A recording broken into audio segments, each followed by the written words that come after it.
Let's try that again. I hope you're very well. I'm going to jump straight across to the man who has been running for all this period of time. Doug is waiting. So without any further ado, I'm going to bring Doug onto the screen. Hi, Jack. How you doing? Hi, Doug. How are you keeping? Not too bad. Just about to go out on number 15. And the weather has been kind to you this morning, I see. Yeah, no, it's very nice. I'm sure it's going to warm up a little later, but it's been really, really good. Yeah, I woke up this morning. I'm up here, up in Northumberland, Doug, the opposite end of the country, and I woke up thinking, please don't get too hot today. Let's hope for dry, but not too hot for you. Exactly. I mean, I think it's going to get up to about sort of 24 or something like that. So keep fluid in you. Keep fluid in you throughout. Yeah. I've got my cup of tea here. Always a good start to the day with a cup of tea. And Absolutely. How's the overnight been? You've had some great runners helping you along. Yeah, no, it's been really good. We've got through the we just been out. It was a beautiful run, and with the sun coming up, and it was just gorgeous through the park. It was just amazing. Yeah, some of the highlight photos and the short video clips that will be available after. People really will see what you've been able to experience, won't they?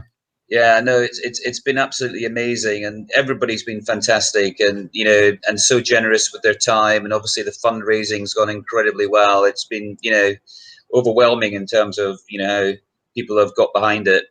Yeah, exactly. We're way past the original target already, Doug. So yeah. We start here in the UK. We start another day, and hopefully we have new faces come and watch you, and some of the content that's provided, and hopefully some of them will put their hands in the pockets for the worthwhile causes. I hope so. So who have you got with you, Doug, to accompany you along this first run of your day? I've got Anna. Come on, Anna. Anna. Morning. Good morning, Anna. I'm on run number 2. And we've got Tom here as well. Hello. Hi, Tom. Also, good company for this next run. And you've also got someone joining us. Chatting. Yeah, we've also got someone joining us virtually as well. So I'm going to pull through Alex so you can say hi to Alex. Here morning, Alex. Good morning, Doug. Well done to you. You're more than halfway through. Yeah, we're about to go out on number 15. All right. Well, I'll be sending you energy from my run. Thank you. Well, after this, we're into single digits. Yeah. I got a question for you. Are you running the same route over and over again, or are you going point to point? Same route. And is it flat? Well, according to Mike Seaman, it's flat, but it's got a bloody big hill in it. But at least you're now being able to pace yourself because you'll know when you're nearly towards the end of it. Yeah, exactly. And I mean, the thing is, Guildford is. I mean, have you ever been to Guildford? It's not very flat. Yeah, well, that's what I was thinking. So I'm in London running, but it's flat here. But I'll be sending you energy anyway. Thank you. Where are you running? I wish I could say that I was running in my garden, but I'm not. I'm running in Hyde Park. Oh, it looks amazing. It is amazing. It's a beautiful day for you to be doing this. And it's a fantastic temperature. I mean, we've just been out and the sun's come up and it's just so energizing. It's fantastic. You finish at 3 o'clock, 4 o'clock? So the last run goes out at 3, so finish by 4. Finish by 4. So the temperature, what's it supposed to be in Guildford? Yeah, about 24. Yeah, well, you'll be able to figure out where the shady spots are. Exactly. I mean, actually, running earlier, it was more about the humidity. It was actually very, very warm. Yeah. We found plenty of shade, but it was just so warm. Wow. But well, you know, thank you for doing this. It's really appreciated. No, thank you. And I'll be thinking of you. I was excited when I got out of bed, knowing that you were already out there. No, absolutely, and it's just amazing how quickly it's gone. Actually. Yeah. Well, good for you. It's really amazing. Great. Well, we'll have a great run, Alex, and nice to see you. You too. And Jack, nice to see you. And see you in an catch hour, you Doug. later. Yeah, see you in an hour. All the best with this run. Okay. Get some rest. Speak to you soon. All right. Bye. Thanks. For now. Cheers. See you, Alex. Bye. Bye. There we go.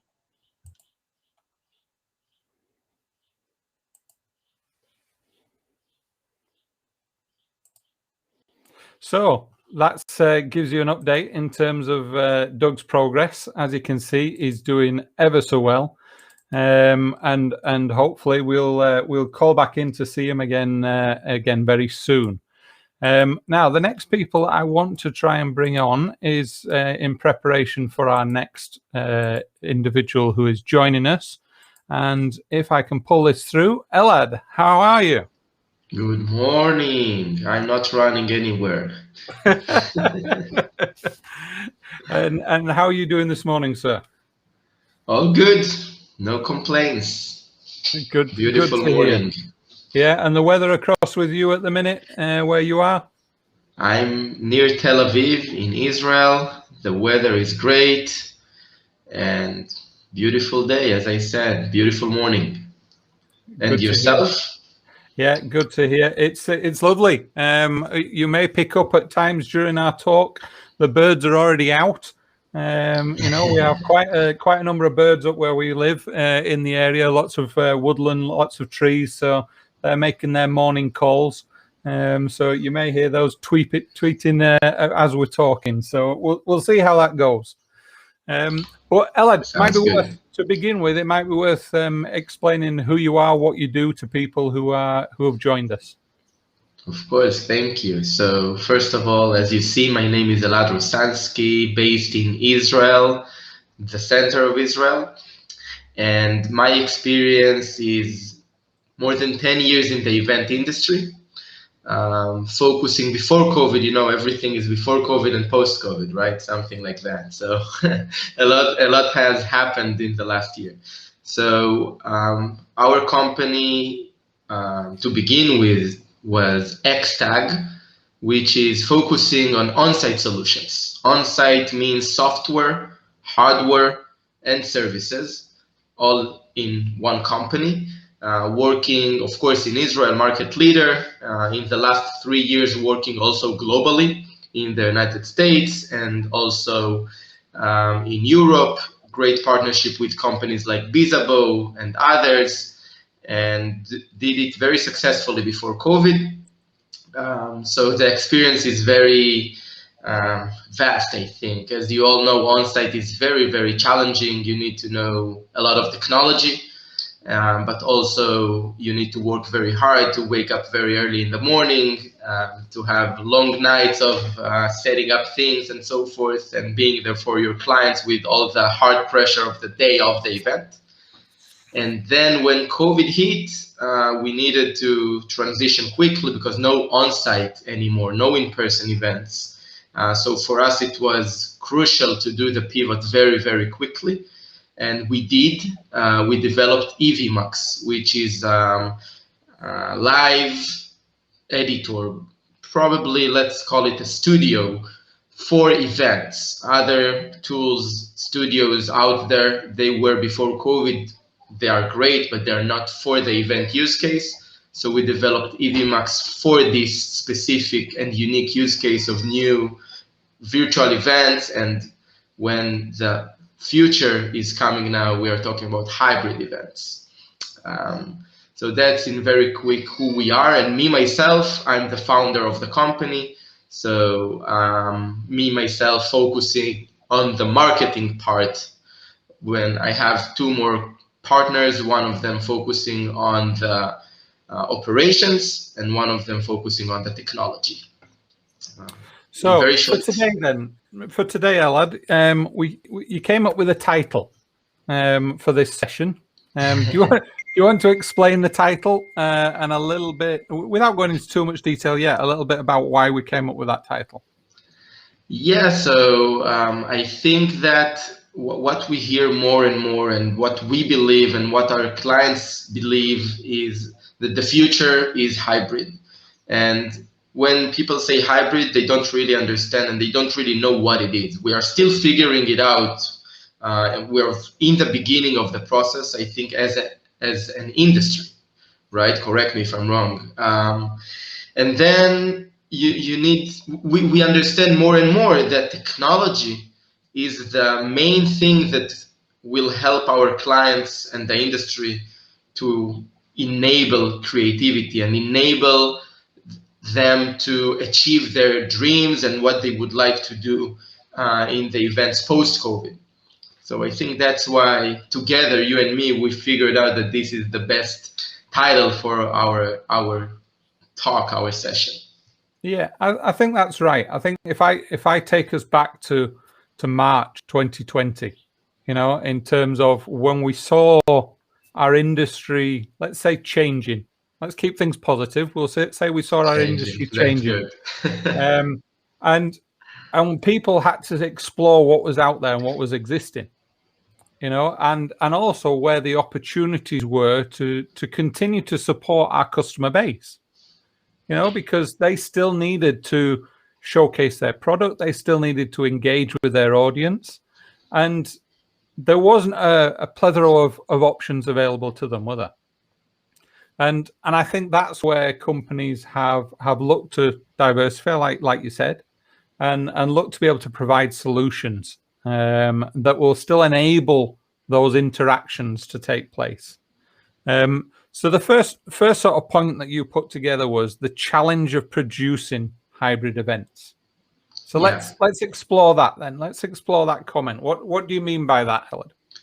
Of course. So as you said, March 2020, we all know, and we talked about it so much in so many opportunities. It was crazy. And then we transitioned to virtual. It was very, very hard to everyone. For us, especially, as I said, we've been focusing on in-person events so much, and transition to virtual was like, what is virtual? What people would like to achieve? And then, you know, we understood along the way.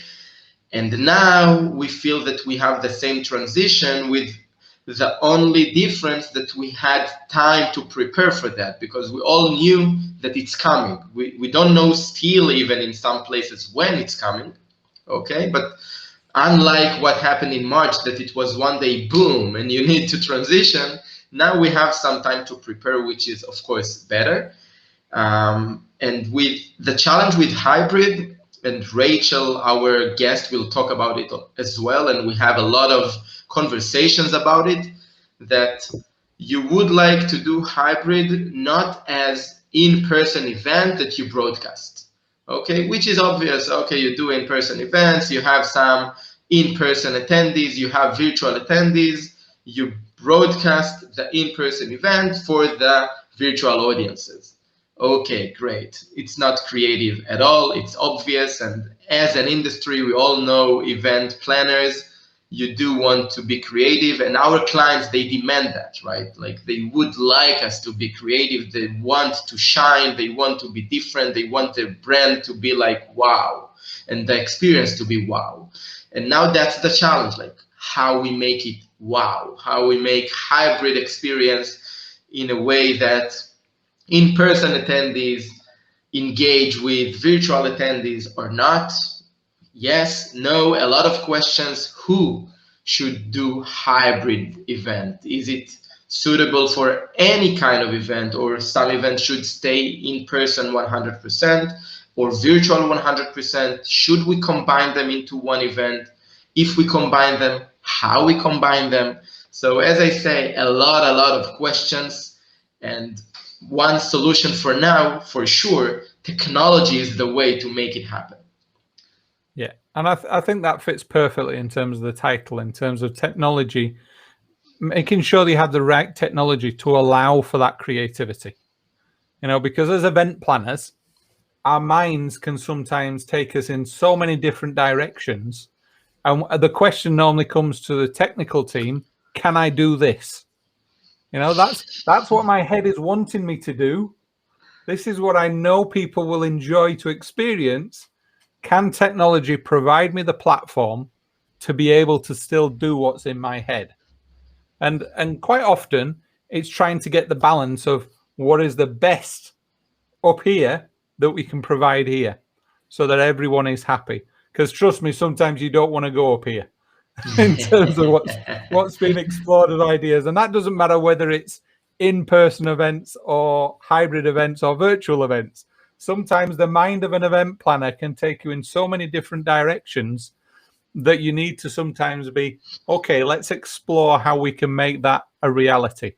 And I think that's where, you know, we talk quite a lot in our industry about collaboration, you know, and the importance of collaboration. And I think it really has come to the forefront over the past 12 months, where event planners, clients, service users, that whole 360 of information has allowed us to advance so far in such a short space of time.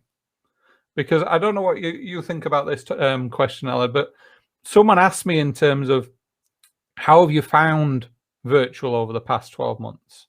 You know, this is all amazing. This is all new. And I said to someone, I said, well, it isn't the new world. It's just that we've hit the fast forward button. You know, technology for the past 20, 30 years has always been advancing. You know, and I'm a strong believer that this has just put us on fast forward. We would have been to this level in the next 2, 3, 4 years anyway. You know, this situation has actually, though, had to make us think quicker, had to make us find solutions quicker, invest in that top technology quicker. But collaboration is key, you know, trying to make those experiences a reality. So I couldn't agree more about this fast forward. We see that not only in the event industry, but in any other industry, e-commerce and things like that. Like if I'm looking at myself and my family about shopping, okay, now my home is like, I feel like it's an Amazon hub. Every day, delivery people come with new things that I don't know who buys. Maybe my wife, who knows. But it hasn't been like that before COVID, which is great, actually. Why not? Okay, so I think that it's in some sort, you know, it's hard to say about COVID that it was a good thing because it was horrible, right? But at least we are very optimistic people here, and we are trying to look at the good things all the time. So some good things happened. We cannot say it doesn't. So fast forward is one of them. Adopting new technologies and new habitats, I think it's great. And I think that technology, what I like about technology is that it's not only to enable it to happen, but it helps you to do it efficiently. Because with money, you can do a lot of things. Let's take an example of production, doing a production. So you can take AV teams and people to make it happen. You know, in TV, they do virtual events, like kind of the same with people talking and all the lower thirds and banners and so forth for years, okay? But they have huge teams to do it for them, right? And now in virtual events, we would like to do this, to achieve this level of production, just taking the production as an example. But you don't want to pay for a whole huge team to make it for you. You will do it maybe if you have the budget and you have no choice, but you would prefer to do it easily with a nice studio to make it happen for you, and maybe you can do it even yourself, okay, or someone from your team, and then, you know, do it very efficiently. Also, another thing you need to think about is how to manage that. Okay, let's take an example, an in-person event that you have many breakout rooms. You would like to broadcast them. Again, I'm talking about the production for now, not engagement. You would like to production and to broadcast any room, but you need to control that, and to have event planners, you want to have full control of what's going on at any given point of time, right? How you do that? You must have technology to help you to do that. Otherwise, you will need a lot of people all over the place. They get you posted all the time, and you need to kind of trust anyone to hope that everything is going through. But technology can help you to make it much more efficiently. So yeah, I think it's exciting what's going on. And you talked about fast forward, leaving the fast forward, like living this and being in the process and see the transition that we did as an industry to virtual, and now that we are just starting doing in hybrid, I think it's fascinating, it's exciting, and I think if people will take it to this direction and not be, you know, in virtual, people were like shocked, and a lot of them were afraid, and a lot of them were like, okay, in 3 months anyway, it will be back to in person, so, you know, we don't need to invest that much. And we told people, listen, it's here to stay, and anyway, it will do some impact. It will change. We don't know what will happen, but you must adopt yourself, and you must go with what's going on and learn new things. Worst case, you won't use it next month, okay? But do it, like learn, adopt, try new technologies, and get better and better as an event planner or anything else you do. So you will be ready for the new era of events, whatever it is. Yeah, I think that you make a strong point there. You know, people who have sat still have gone backwards. You know, I think it doesn't matter what industry you are here. You know, it could be any industry or any walk of life. If you've sat still, you've gone backwards. And I think I have never seen as many individuals as we have in our sector who have used this time so wisely to upskill. You know, we have people with so many more resources within their tool belt, so to speak, you know, in terms of who are able to facilitate and deliver so many different experiences now and can call on new contacts. You know, I had a conversation very early on, probably around about August 2020, where we were chatting about, you know, and actually we chatted about the importance of a good phone book, you know, and before this happened, I would have thought, you know, I've got a pretty damn good international phone book. You know, that was how I felt. Stood in Las Vegas, organized an event in March in Vegas last year. I had an issue. I was able to call someone from the show floor in Vegas. You know, and this is me, an event planner from the UK. What I've quickly found out over the past 12 months is this has just been enhanced. You know, as an industry, we don't often get this time to be able to enhance that phone book, you know, because we've got go-to numbers that we always use.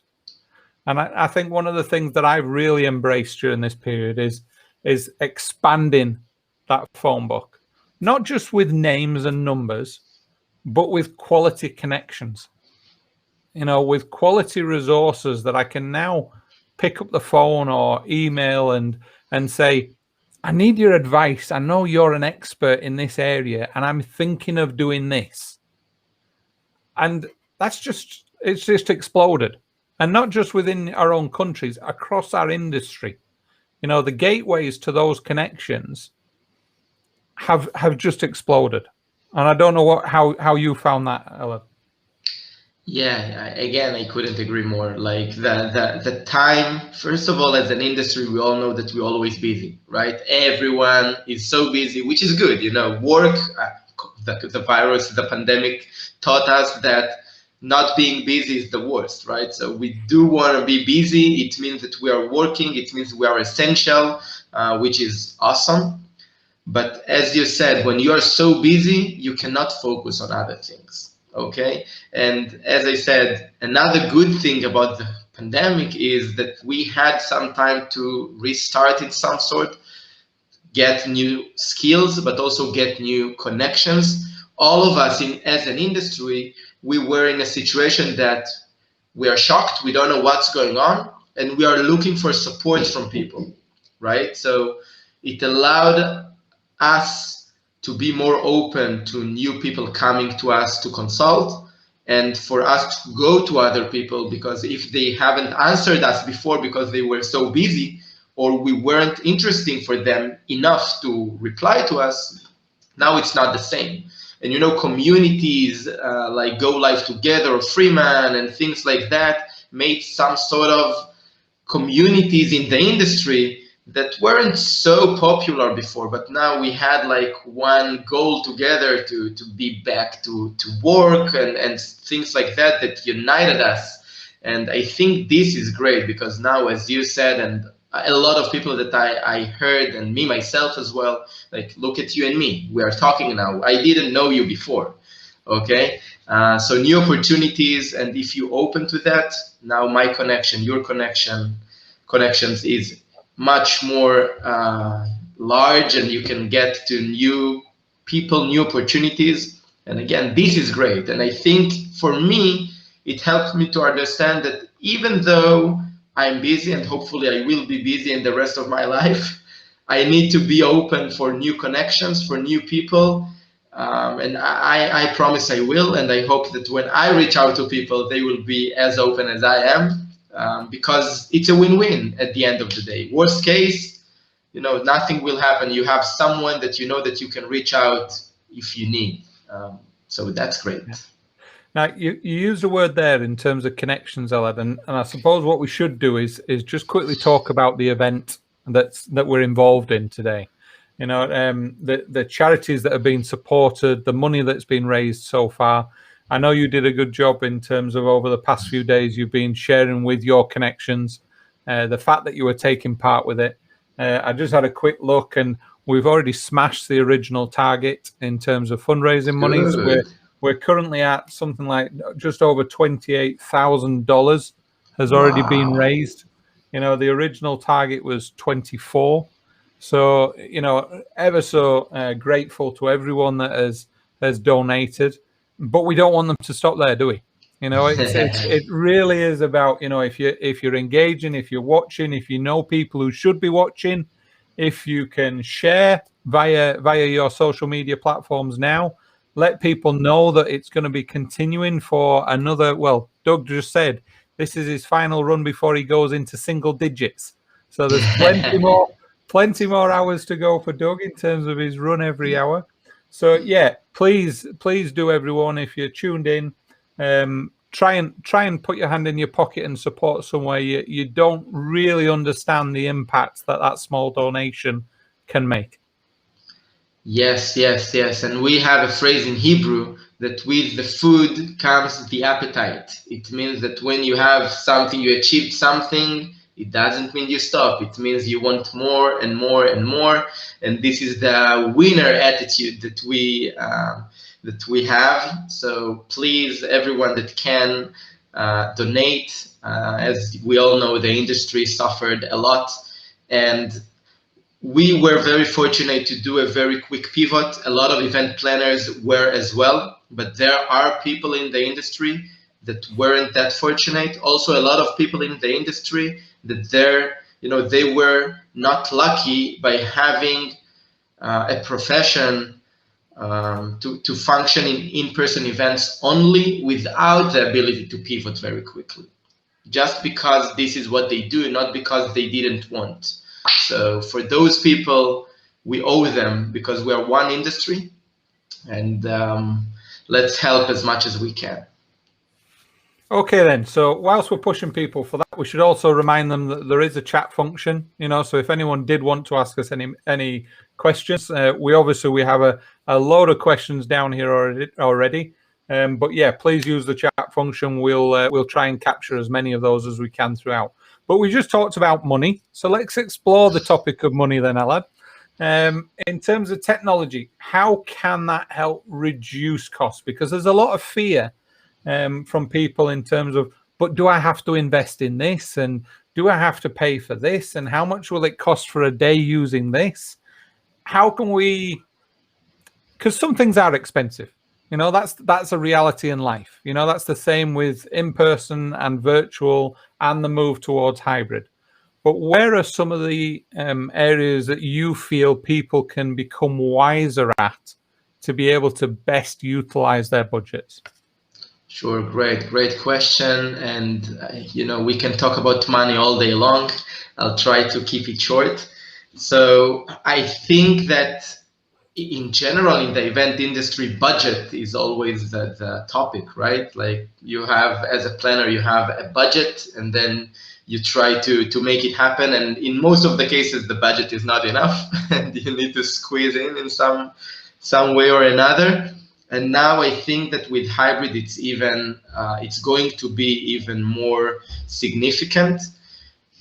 So let's talk for a second about virtual. So with virtual, sometimes it was easier because organizations, they had budget for in-person event and they just transitioned the budget to virtual event when it, you know, in the good scenario. Okay, sometimes no, sometimes the budget is low and you need to adjust. Let's talk for a second about the good scenario. Then you had nice budget and you needed to make it happen, and then you just went to the easy way. You hired AV team to make it happen for you as a planner, and then, you know, they do it for you and you sleep and everything is good. This is easy. Okay, people that didn't have the budget, I think that it made them to be more creative, because as human beings, when we need to tackle something, and event planners for sure, we make it happen, right? We don't ask questions. We don't say, no, it's not possible. We will find a way to do it as good as possible. And then solutions like ours, like EVMUX, came in to help them to be able to do it themselves or easily without very expensive AV teams. This is in virtual. Now in hybrid, we are trying to do the same transition and the same to help people in the same way, because again, in hybrid, it depends what budget you have. If you have like events of Amazon reInvent or something like that, you know, they have huge budget, they won't skip the AV team. Okay, so I'm always saying that it depends on the event. If your event is a huge one, like ICE, okay, and you are not going to save money in any way, okay? So yeah, you will go to the very professional AV teams. They will do it for you. You don't have to worry about it. They will have the most expensive equipment to do it in the highest quality, and you are willing to pay for the highest quality. That's great. But a lot of events, as we see, they would like to go hybrid, but they don't have more budget other than what they had for in-person events, or just maybe a little bit more. And then to make it happen, you cannot afford yourself AV teams for everything. Maybe you have budget for AV team for the main hall, but what about the breakouts? Okay, you will have AV team in each breakout room. It's going to cost you so much. And then solutions like ours come in and can help you to make it happen yourself. And with hybrid, it's very important to understand that not like in virtual, that anyone at home using their own equipment, the camera, the computers, and so forth, microphones, and you as a producer, you just need to make it happen, like get all the feeds and do the transitions. That's great, but that's easier. Hybrid, it means that you are in person. It means that you need to do setup. And then you need to have software that can talk to the hardware that you have, and to be able to use the right hardware to be able to do it yourself. Because if you're using professional hardware that it's hard to set up, you won't be able to do that. You will see very quickly that, oh man, I need an AV team to make it happen for me. Like, it's too professional, okay? But you don't know, but if you will do some research, you will find out that there are cameras now out there that you can definitely do it yourself and get HD quality. Very, very easy to set up if you have the right software to combine hardware and software. I'll give you an example. Churches, sometimes it's very surprising, but think about churches today. Because of COVID, they needed churches. I'm not a Christian, so it was very surprising for me. But for you, maybe you are more familiar with that. That in churches, because of COVID restrictions, you couldn't go to the prayers in Sunday. And then in order to keep the community, they needed to live stream the Sunday, how you call it, Sunday prayers, or there is a name for that. So they needed to adjust very, very quickly. And if you think about it, it's very similar to an event, right? Because you have like an in-person physical area that you would like to stream outside. And churches, they cannot afford themselves to bring AV team each Sunday. They have volunteers sometimes, and maybe they have in-house technical person maybe that was in charge of the microphones and things like that. And now this person needs to take care of live streaming. So if you go to Facebook, you see huge communities of volunteers and those technical people in churches. They needed to adapt themselves and adjust new technologies to make it happen for live stream those Sundays. And you see that they didn't have any budget, so they needed to explore and get the right equipment to do it themselves. And if they did it, why not event planners, right? So think about it for a second and see that this is where, if you would like to save money, using technology, using the right equipment, you can save a lot of money and get great results. Because again, if you think about it even more, what is it to broadcast a room? You need the right camera, position it on the right way. You would like maybe to have more cameras, to have more angles. They need to be connected to a computer. This computer has to have a software to be able to get those feeds. And then if the software is easy enough, you simply click play and you broadcast. So if you choose the right equipment, if you choose the right software, it can be very easy, do it yourself some sort of. So if you buy something from IKEA and you are able to do it yourself, trust me, it might be easier than that. If you are a person that you bring something from IKEA and you bring a handyman to do it for you, maybe it's too much for you.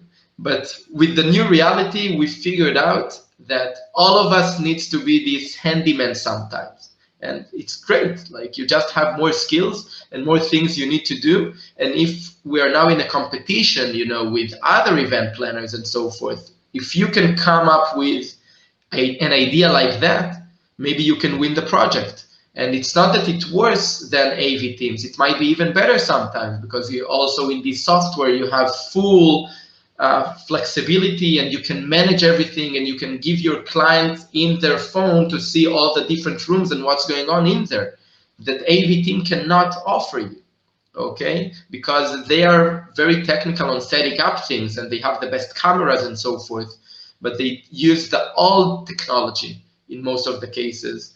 That this technology will allow you to broadcast. Great, in a great way. But that's it. What about manage what's going on? You have 10 breakout rooms. How you manage that? So think about it, and then you see that, oh man, I can do it myself.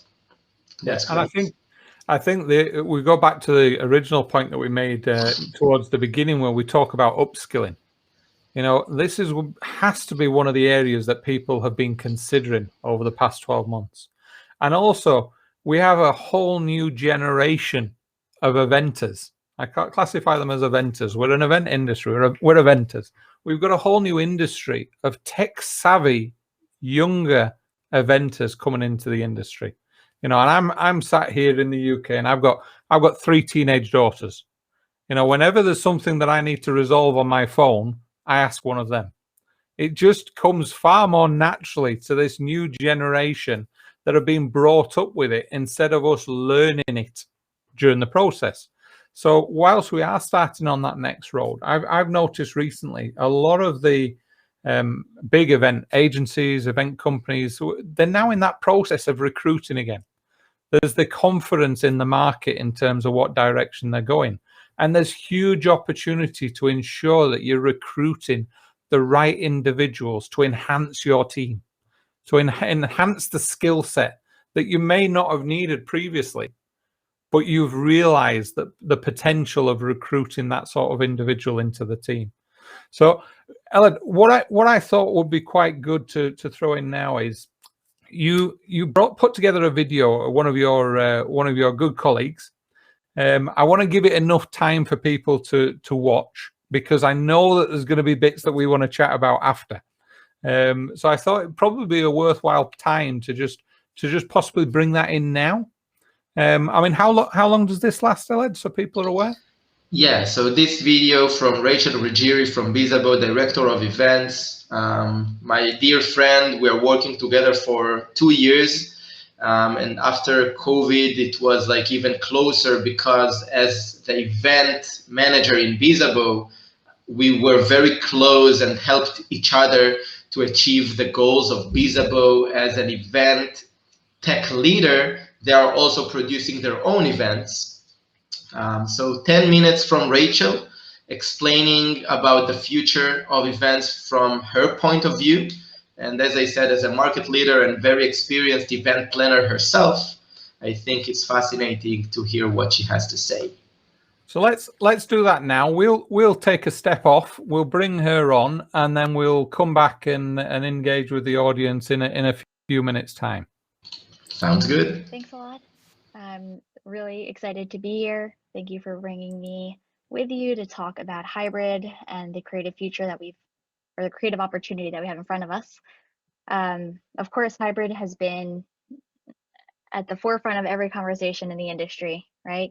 So talking about creative approaches, how to engage all of our stakeholders is very much needed. And I'm glad to open the conversation with you. So before we even jump into what that future plan looks like or what the vision looks like for hybrid, a quick reflection is always a great place to start. In 2019, most events were in person. These events were all about that in-person experience, and that let us rely a lot on serendipity, on organic and authentic interaction between attendees. There was almost a certain amount of buffer that the organizer can play with depending on the people as they gathered in the room. Once 2020 hit, everything shifted to virtual. You know, a lot of people quickly picked up Zoom, but then realized that now you have to have a thoughtful strategy to the outcome and the experience that you're providing to your attendees. So in 2020, everything changed. And I think it really opened up a lot of eyes of organizers that were not thinking about that full experience or journey that each of their stakeholders was having.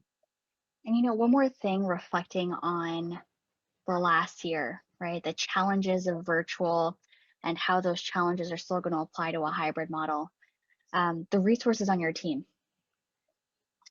So many organizers picked up a new hat during the last year of virtual platforms, streaming, this bit of AV knowledge that they now have and are holding on to. It was a brand new learning for a lot of event organizers. So how are we learning and developing from that challenge? How are you using the resources on your team as effectively as you can? Are you keeping skills in-house? Are you developing those skills? Are you bringing on people with those newer skills? And what are you outsourcing? And what are you relying on technology for? So there is this balance that these teams need to do now and decide what is in-house, what is outsourced, and how are you vetting that these things are speaking together as well as they can. So I love learning about EVMUX and, you know, even with Bizabo, the tools that we're bringing on board, how are we giving the power back to the organizer, keeping the organizer in control of your events. So this is a huge discussion point for the future of events. And when you start approaching that conversation, the idea of creativity opens up even further. The tools that you're using, the technology you're using can either enable or prohibit you from doing certain things. And that's a really careful line you want to draw. Making sure that your technology is giving you the power you need to get to your outcomes and to allow for your attendee experience instead of drawing boundaries around what you're working on. And now when we're in 2021, obviously things are still virtual. And now there's this hybrid experimentation and there's this hyper local ability now, right? Looking at the end of 2021, small groups, small gatherings, this hub and spoke format is becoming more and more of an option, these field marketing events, but still virtual is where we're at. So if we're looking at what, you know, the end of 2021 looks like in 2022, we are talking about hybrid, and it is so important that hybrid is not just the combination of in-person and virtual, but it is a new format. It is a foundationally different way of thinking. So first, let's take away the positives or the key learnings from virtual. What did the evolution cause for organizers in the industry? First is content. You'll be hard pressed to find an event that is, you know, what it used to be in terms of length or speaking time. These 1 hour keynotes are most certainly few and far between. Things are very, very targeted. These sessions are short and to the point. They need to have very tangible takeaways. The format is mixed, right? So there are some that are like Ask Me Anything town hall style meetings. There are some that are still relying on that TED Talk format. The content delivery has evolved drastically over the past year. Another key learning is speakers. In person, you can rely on the vibe or that feeling of the audience. But now speakers really need to up their game. They need to reach past the screen and engage your audience, which means organizers need to vet their speakers even better. We need to see, you know, previous examples of what they've done. We need to know that not only are they experts in the content, but they're experts at working the room when they can't actually see everyone in the room. So it is a challenging step for speakers to be able to reach past not just the stage, but the screen. And hybrid will absolutely rely on the success of those. And lastly, and most importantly, is the engagement. Engagement during virtual and into hybrid has been a struggle, to say the least. You only have so much time to capture the attendees. You need to give them something to be present for. What is in it for them? Why are they attending? Why are they not only attending, but why are they focusing, right? So all of that has happened in the past year and a half. Now, what can we do to convert these learnings into strategies for the future? How are you bringing your events to the next level? How are you taking an okay event to good and a good event to great? A few points that we've learned at Bizzabo are taking it past just the visual. Attendees are learning in a multitude of ways. Let's be real, everyone is multitasking, so you have to be able to address almost all of their senses as much as possible. We are looking at people who might learn visually. So what are you putting on the screen to get their attention? How are you verbally commanding the room? Are you giving them that clear, all right, now is the time to listen. This is a takeaway that you want to pay attention to. What are the senses that you're addressing? Another is the amount of events we've seen in the past year, and now, of course, going into in-person, it's a very high volume.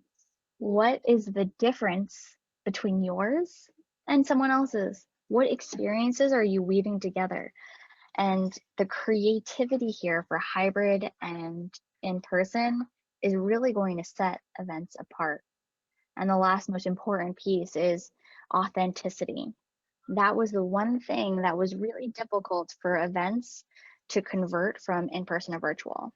And now remember, we're not converting virtual back to in-person. Hybrid is different. This is not a 360. Now we're not returning to the start of where we were. We're not picking up to where we left off. This is a brand new game that we're playing, and it's hybrid, where not everyone is going to be created equal, because some people are now in person, some people are virtual, some people might be doing both. And we have to address all of those needs very, very consciously and thoughtfully. So now the future events hybrid. How do we connect our live people with our virtual people? How do we cater to each of those attendee journeys? And how do we provide a fair playing field for everyone involved? This is where the creativity comes in. This is where I think technology needs to be an enabler. It can no longer be you working for your technology. It can't be bound to the technology that you're using. It is up to you as an organizer to identify the right outcomes for your event, to identify the desires of your attendees, your speakers, your sponsors, and then work backwards from there At BISBO, we are very much an outcomes-driven organization. We like to start with the why and the what that we're leaving that interaction with, and then piece those building blocks together to create the right strategy. This is where technologies like EVMUX become so handy, because they're giving more power to the organizer. They're giving you the tools that you need to be able to piece your event together the way that you want to, without being limited by different resources. How are we being creative about this, right? And it's going back to what I said before, we're trying to touch all the senses.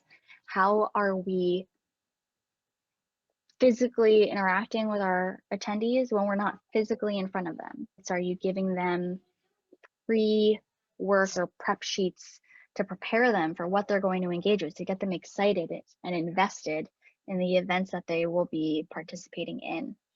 How are you identifying the authenticity? Are you leveraging a host who is not necessarily delivering the content, but connecting with those people on the other end? A host can be a huge benefit to your event. They're going to bring together your in-person attendees and connect with the virtual attendees and give them that starting point to be able to absorb the information and engage with the different aspects of your event the same way. So BISBO, we work with a lot of event organizers, a lot of organizations out there that have events as a main tool in their marketing toolkit, which is incredible. And also with the events that we are planning ourselves, there's a lot that we're learning and absorbing and testing. So it is really exciting to see how hybrid has become, like I said, a new frontier. It's not just a return of in-person. It is this new combination that is enabled by technology.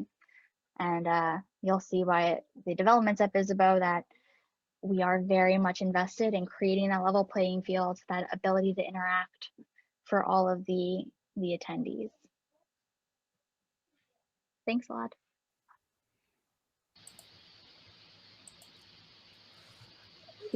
How do we follow that up? How do we follow that content up? Rachel, we thank you. I thank you. I know Elad thanks you for some fantastic insight in terms of her perspective on things. Yes. First of all, as I said, Rachel is amazing, very, very experienced. She hasn't introduced herself, so I'll just say that she was an event planner before she joined BISBO. She joined BISBO maybe about 7 years ago. She was one of their first employees. Today they have about 300 employees or something like that. So she's very, very experienced in the industry, and she went through all the transition from very early adoption of technology in general in the event industry to these days when technology, everyone understands that technology is the enabler.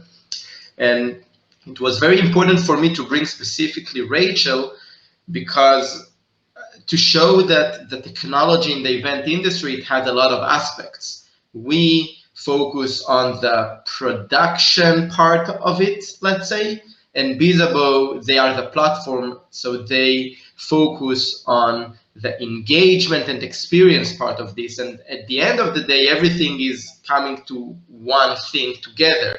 And it's very important to have integration between different pieces of technology that you are using. So that's why for me, it was important to bring Rachel on to let the audience hear their thoughts and to see that how important and how my part of production can enable creativity and help you to achieve things, but it's not enough. You need also to have technology to help the engagement part of things. And then together you come to a good result. Today in the industry, and I think that it's going to be like that in the future, companies are focusing on what they are good at. So BISBO, Swapcard, Hopin, all those platforms, they are focusing on the experience. Companies like mine, we're focusing on, okay, let's deliver, okay, in order to make it happen. Let's be able to show something to the audience, and let's do the production piece in a very high quality. So they will engage, but also the experience of what they watch will be awesome.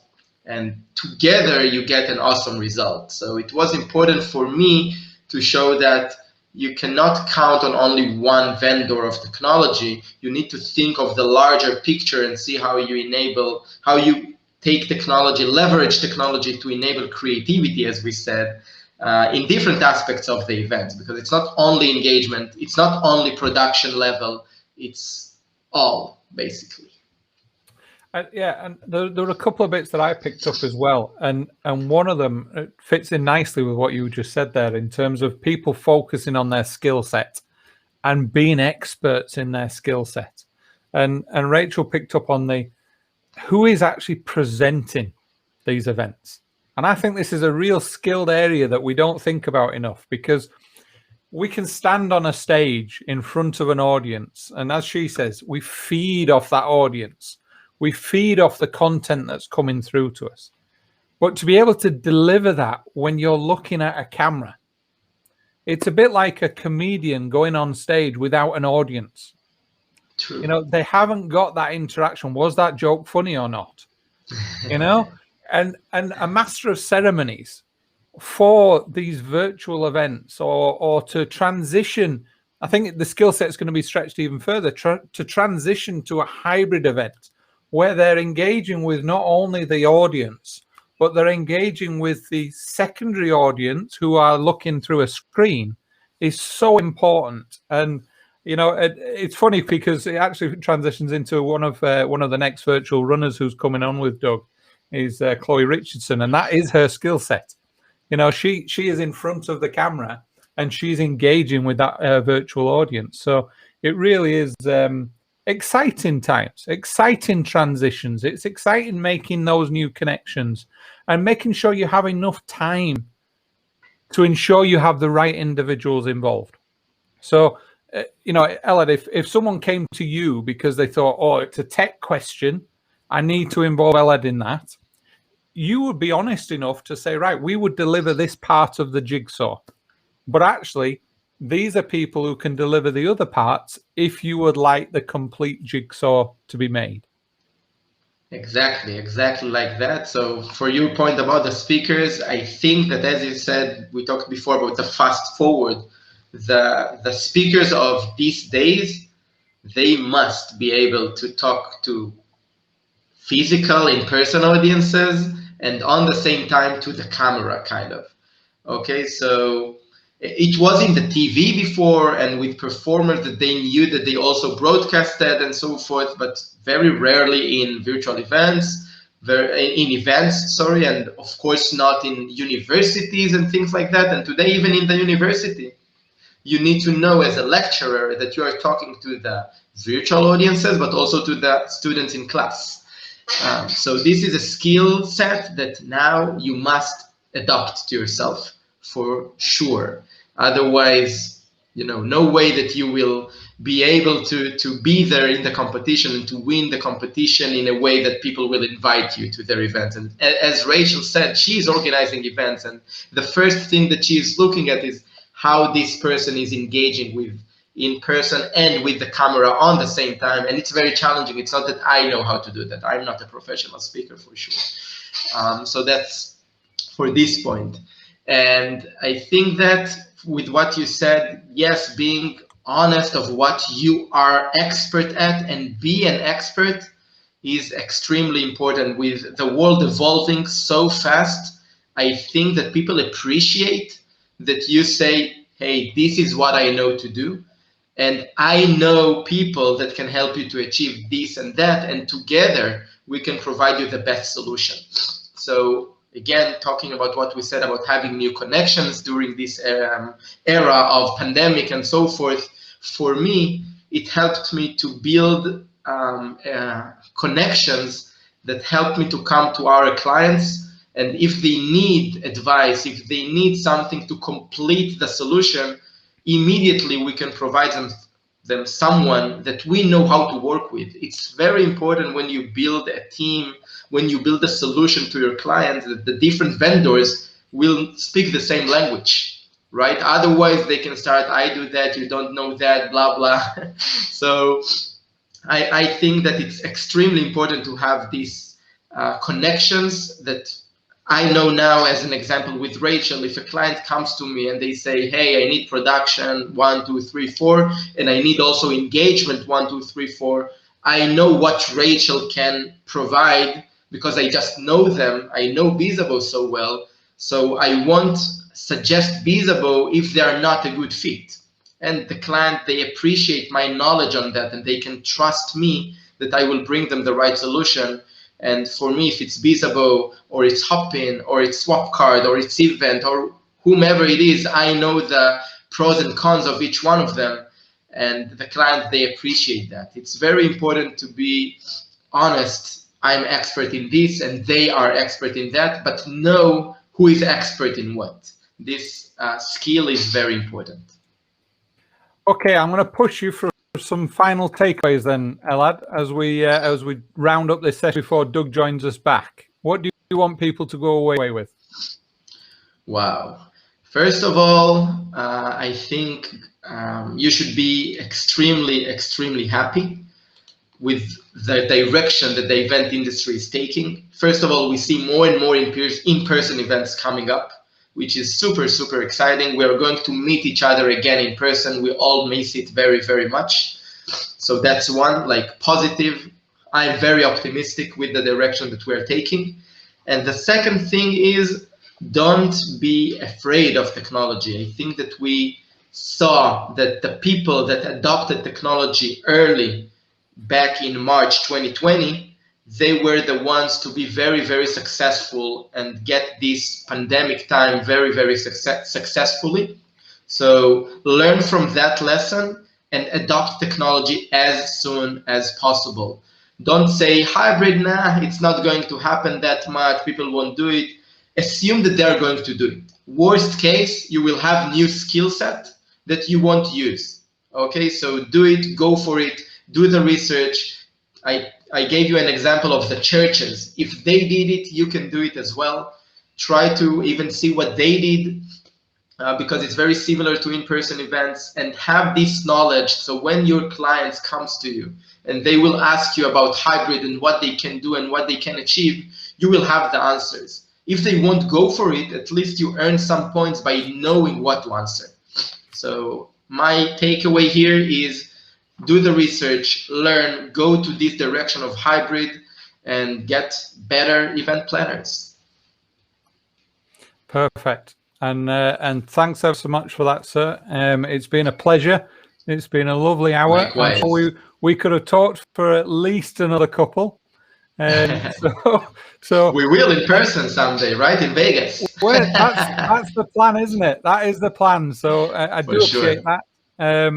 I will let you go. I will let you sign off now, sir, and we will see how Doug is doing for the start of his next run, and we'll speak soon. Thank you, Jack. See you soon. Bye-bye.